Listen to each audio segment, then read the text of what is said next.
can email me now at askjuangotti@gmail.com all of your questions. And once we get enough feedback, the first episode will be airing.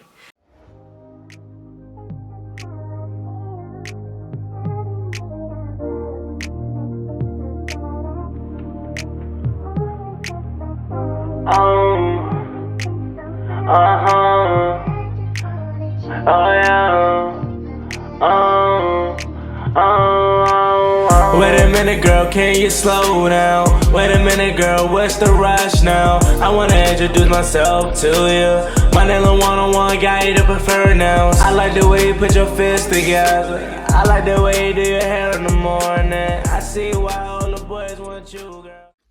YouTube, what's going on? It's Juan Gotti here with another Washington Commanders video, and in today's video, I'm coming on here with some more Washington Commanders draft news. We got 3 picks to talk about.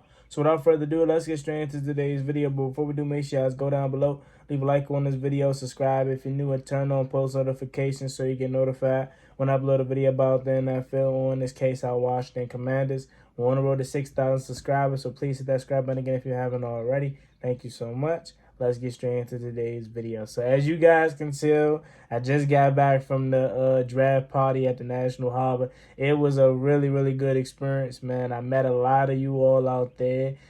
Shout out to you guys, man. Thank you for watching the channel. And at the end of the day, we're all Washington Commanders fans cheering on this team. So it was great to be around all of my people, man. Shout out to my guy Ed Oliver and his wonderful family. I was able to meet him and his family. Awesome people, man. Shout out to you all. Shout out to my guy Rio Robinson, man. It was just an overall great event, man. And I look forward to doing something like that in the future, and hopefully the Washington Commanders have some more things like that I can attend. As far as the draft, though, the Washington Commanders made 3 picks. I commented on one of them quickly. It was the guard Brendan Davis out of Utah. Let me get his name right. Brendan Daniels, sorry. Guard out of Utah. I mocked him to us because I wanted us to take a guard.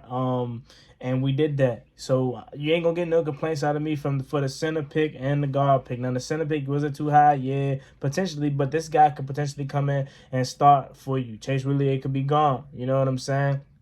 But the guard pick, Brendan Daniels, I like it.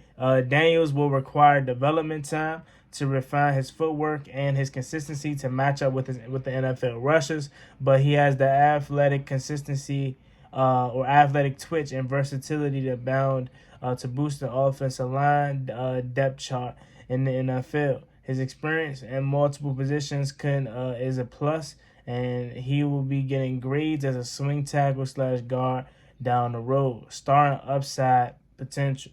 So he's a guy, obviously, he's going to need some work. I mean, he got drafted in the later rounds, so obviously he's not perfect. But he provides provisional flex, like Ron Rivera likes to say, guard, and he can play some tackle.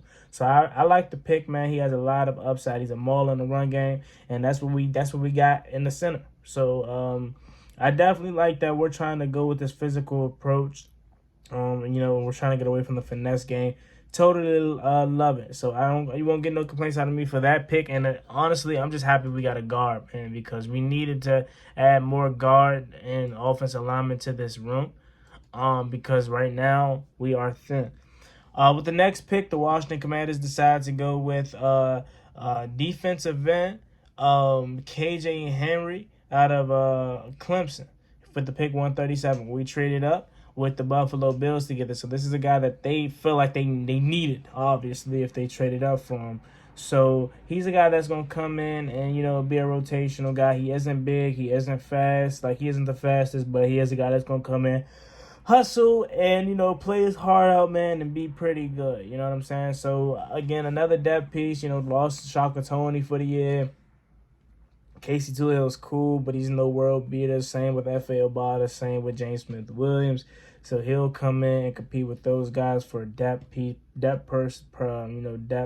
positions, maybe he can blossom into something big. Because again, you already know we're losing one of these starters at the end of the season. Maybe we find a way to re-sign and franchise tag the other one, but more likely than not, one of these guys are going to be gone at the end of the year. So who knows? Maybe this guy could be a late round stud. Washington clearly likes him again because they traded up for him all the way from 137. I don't know what we gave up. I think maybe one of our 6th-round picks this year and something next year to move up. Potentially, I don't know. But it says Henry isn't the biggest, Henry isn't the fastest. He and isn't built to be an every down impact player in the NFL, but he plays with burst, hustle, and knows how to break down the rhythm of a blocker in different ways. He has the tools to compete for a sub rusher as a rookie. So again, nothing that's going to blow your socks away, but he's a guy that's going to come in here and compete. And looking at our rushes, we do need some more help in the edge department. So again, it looks like Washington is addressing needs and really not caring what the fans think. You know what I'm saying? They're going with who they want, and who they believe is going to come in and do right by them. So, again, edge is what you taking. I probably would have went, linebacker. I still think linebacker would have been a better pick. But, hey, maybe we go ahead and get the linebacker at, UFA or something like that. And then the next pick, the Washington Commanders, they draft running back Chris Rodriguez Jr., 193 out of Kentucky, and I think he also went to South Carolina.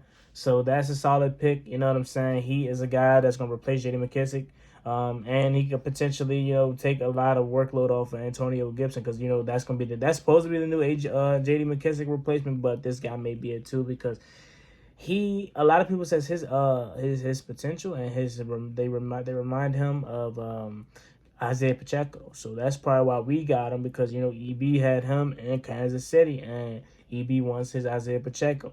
That kills the notion that we may go ahead and get Jared McKinnon because you guys know I was in the leader of that. Let's go get Jared McKinnon, man. He could be the J.D. McKissic replacement, but this right here kills that. He's going to be that. He's 6 foot 217, so he is a big guy. For the running back position, he can go out there, pass catch, be a guy that can take on some hit. We got a big running back. You guys know I love Jared Patterson, and I wish they gave him an opportunity, but his size is the only reason why he's not going to be able to make this roster as a consistent piece that we go to. I look past that with him now. I would love to have JP out there, man.